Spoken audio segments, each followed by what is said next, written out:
ಆಶ್ಚರ್ಯ, ಒಂದು ಸಣ್ಣ ಎಂತೆಂಥ ಸಮಾಜಗಳು ಎಂತೆಂಥ ರಿಯಾಯಿತಿಗಳನ್ನು ಪಡೆದಿದ್ದಾವೆ. ಅದೇ ಆಶ್ಚರ್ಯ. ಮನೆಯಾರು ಒಬ್ಬರು ಮಂತ್ರಿಗಳು ಹೇಳ್ತಾ ಇದ್ರು, ನಮ್ದು ಇಷ್ಟು ಜನಸಂಖ್ಯೆ 17-18% ಜನಸಂಖ್ಯೆ ಇದೆ, 4,700 ಕೋಟಿ ಇಷ್ಟು ಕಡಿಮೆ ಅಮೌಂಟ್ ಅನ್ನ ನಮ್ಮ ಸಮಾಜಕ್ಕೆ ಇಟ್ಟಿದ್ದಾರೆ. ನಾವು 16-17% ಇದೀವಿ, ನಮ್ಗೆ ಎಷ್ಟು ಪರ್ಸೆಂಟ್ ಇರಬೇಕು ಬಡ್ಜೆಟ್ ಅಲ್ಲಿ? 3-4 ಲಕ್ಷ ಕೋಟಿ ಬಡ್ಜೆಟ್ ಅಲ್ಲಿ ನೀನು ಆ ರೀತಿ ನೀನು ಪೀಪಲ್ ಏನೋ ಜನಸಂಖ್ಯೆ ಆಧಾರದ ಮೇಲೆ ನೀನು ದುಡ್ಡಿಡ್ತಾ ಹೋದ್ರೆ ನಮ್ಗೆ ಒಂದು 50,000 ಕೋಟಿ ಬೇಕಾಗ್ತದೆ. ಇಷ್ಟು ಅವೈಜ್ಞಾನಿಕವಾಗಿ ಯೋಚನೆ ಮಾಡುವಂತ ಜನಗಳು. ನಾನು ಕೇಳೋದಿಷ್ಟೇ, ಒಕ್ಕಲಿಗರಿಗಾಗಿ ಏನ್ ಮಾಡಿದೆ ಸರ್ಕಾರ? ಇದುವರೆಗೂ ಆಗಿ ಹೋಗಿರುವಂತ ಎಲ್ಲ ಸರ್ಕಾರಗಳನ್ನು ಕೇಳ್ತಾ ಇದ್ದೀನಿ. ನಾಟ್ ಓನ್ಲಿ ದಿಸ್ ಗೌರ್ಮೆಂಟ್, ಈ ಗೌರ್ಮೆಂಟ್ ಅಷ್ಟೇ ನಾನು ಪ್ರಶ್ನೆ ಮಾಡ್ತಾ ಇಲ್ಲ. ಏನಾದ್ರು ಒಂದು ಸಣ್ಣ ಕಾರ್ಯಕ್ರಮವನ್ನಾದ್ರೂ ಕೂಡ ಒಕ್ಕಲಿಗರಿಗಾಗಿ ರೂಪಿಸ್ರಪ್ಪ. ಅವರು ಈ ನಾಡಿಗೆ ದೇಶಕ್ಕೆ ಕೊಟ್ಟಂತ ಕೊಡುಗೆ ಬಹಳ ದೊಡ್ಡದಿದೆ ಅನ್ನುವಂತ ಮಾತನ್ನು ನಾನು ಯಾವಾಗಲೂ ಕೂಡ ಹೇಳ್ತಾರೆ.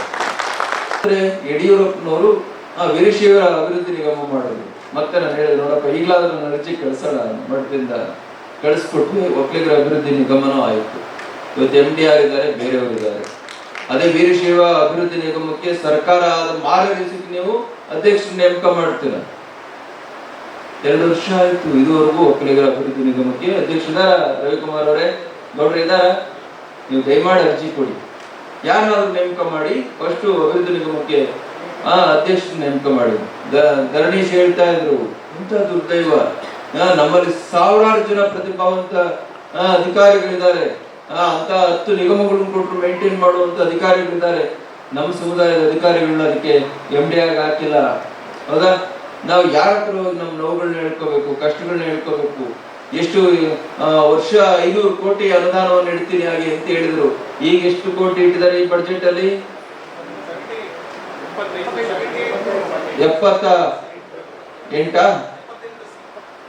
78 ಕೋಟಿ ರೂಗಳನ್ನು ಇಟ್ಟಿದ್ದಾರೆ. ಇಷ್ಟು ದೊಡ್ಡ ಸಮುದಾಯ ಇತ್ತು, 78 ಕೋಟಿ ಏನು?